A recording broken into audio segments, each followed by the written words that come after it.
El dolor es una señal del sistema nervioso de que algo no anda bien. Es una sensación desagradable como un pinchazo, hormigueo, picadura, ardor o molestia.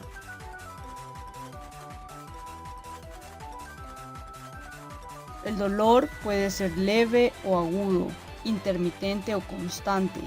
Incluso puede ser pulsátil o estable.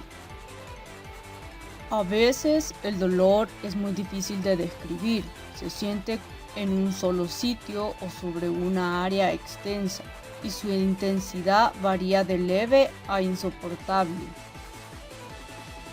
Los efectos del dolor pueden ser más graves para las personas mayores. El dolor puede provocarles la pérdida del sueño y agotamiento, la pérdida de apetito y por ello una desnutrición. El dolor en ellos puede ser crónico, puede hacerlos menos hábiles y más dependientes de otra persona. El dolor puede impedir que las personas tengan interacciones con otras y salgan al exterior. Como resultado de esto, puede llevarlos al aislamiento y a deprimirse. El dolor también puede hacer que las personas sean menos activas.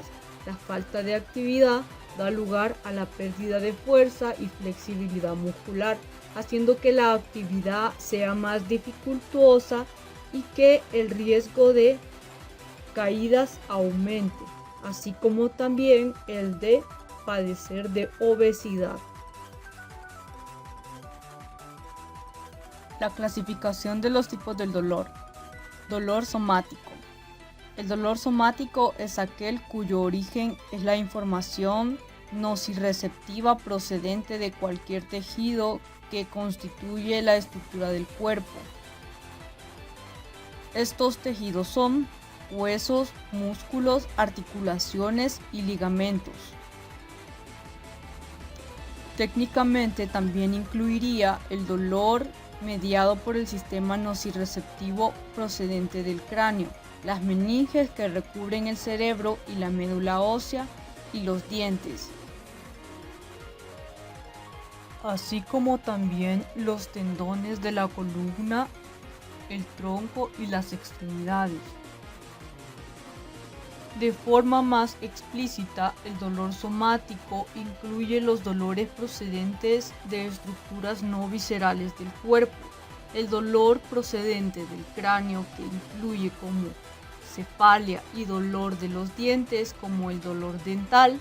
Por lo tanto, cuando hablamos de dolor somático, nos referimos a todas aquellas estructuras musculoesqueléticas de la pared torácica y abdominal, la columna y las extremidades. El dolor de origen musculoesquelético es la causa más frecuente de consulta en las unidades del dolor. Dolor visceral. Es el que proviene de órganos internos como el corazón y grandes vasos, los pulmones y las vías respiratorias, el aparato digestivo, el hígado, la vesícula biliar, los órganos urológicos como los riñones y vías excretoras y el aparato reproductor. Tradicionalmente, el dolor somático se entiende como una forma de protección del organismo. Sin embargo, en el caso de dolor visceral, su contribución a la protección del individuo está menos clara. Algunos órganos internos son insensibles al dolor y, en otras ocasiones, el dolor en las vísceras como en el hígado aparece cuando existe una lesión muy importante y extensa que puede comprometer la vida, siendo ya demasiado tarde para adoptar medidas curativas.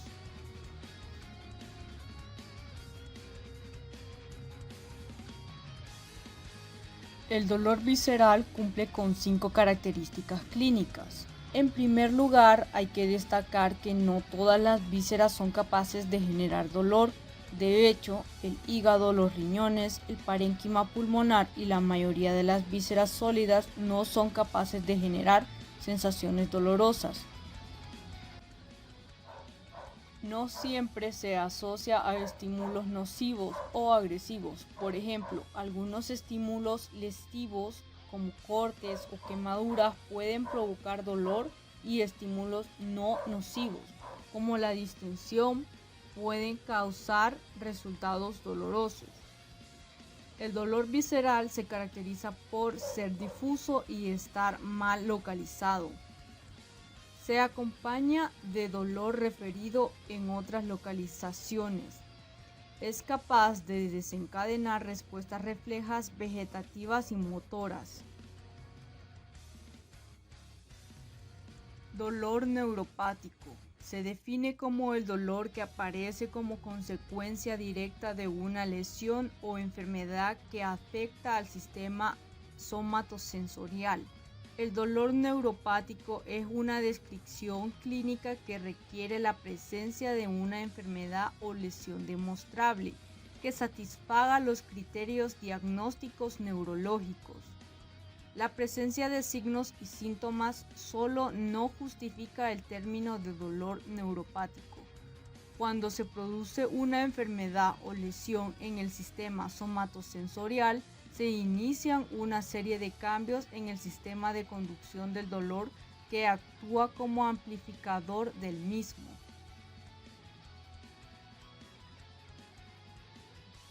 Entre los mecanismos implicados en el dolor neuropático se conocen los siguientes: actividad ectópica, sensibilización periférica, sensibilización central, disminución de la modulación inhibitoria, activación de la microglia.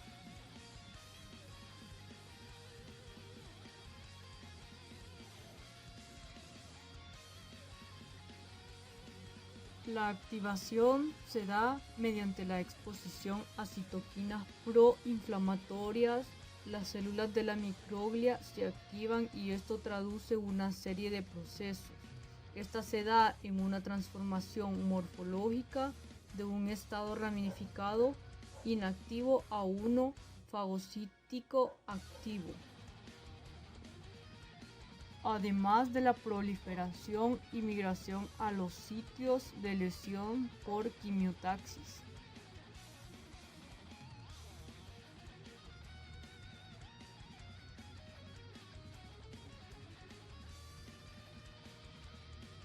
Dependiendo de la localización de la lesión en el sistema nervioso, hablaremos de dolor neuropático central o periférico.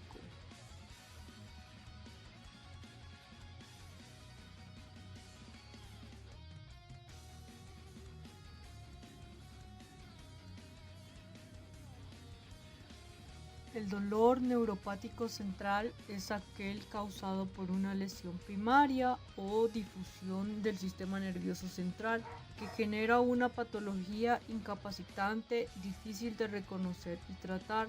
Las causas más frecuentes son accidentes cerebrovasculares, esclerosis múltiple, lesión medular traumática.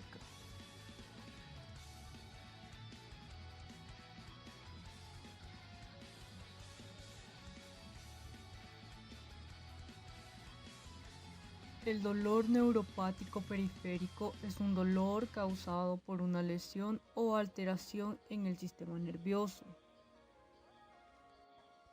La localización del dolor periférico puede variar entre los pacientes, pudiendo tener desde una distribución muy amplia a muy localizada. En la mayor parte de los casos es un dolor localizado, es decir, en un sitio específico y persistente en el tiempo, aunque haya episodios intermitentes. Dolor irradiado es el producido por una irritación de un tronco o raíz nerviosa. El paciente nota el dolor en el territorio cuya sensibilidad recoge esta raíz o tronco y no en el lugar en el que está siendo comprimida. Esto ocurre, por ejemplo, en una ciática o una compresión del nervio a nivel lumbar y el paciente tiene una clínica de dolor, adormecimiento o pérdida de fuerza.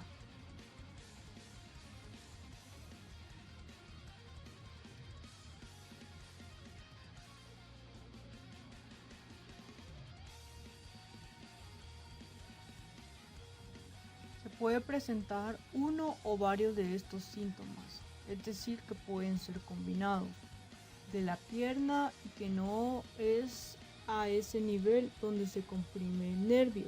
La prevención también es la clave de no padecer este dolor.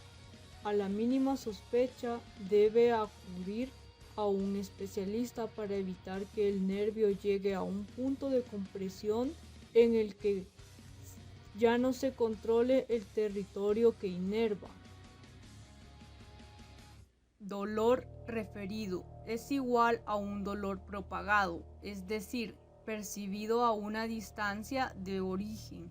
Se diferencia del anterior en que mientras que el dolor irradiado, las partes lesionadas son las vías de un circuito, en este las vías nerviosas están indemnes. El dolor referido, la lesión se produce en las estructuras esqueléticas y no en las neurales.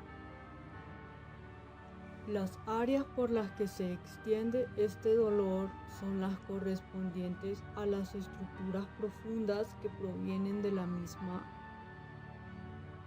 metámera, es decir, aquellas que están inervadas por los nervios que proceden de la misma raíz que la estructura lesionada. La presión sobre un punto en este caso provoca un dolor local, mientras que la presión sobre la zona de origen de la lesión origina tanto dolor local como en toda la zona del dolor referido. Este hecho tiene una gran importancia porque su desconocimiento puede ocasionar graves errores diagnósticos. Ahora veremos ejemplos de estos tipos de dolor. Dolor somático. El dolor somático se puede subdividir en dolor superficial y en dolor profundo. El superficial viene a ser el dolor cutáneo en las membranas de la piel o mucosas. Ejemplos de este serían heridas menores, quemaduras de primer grado.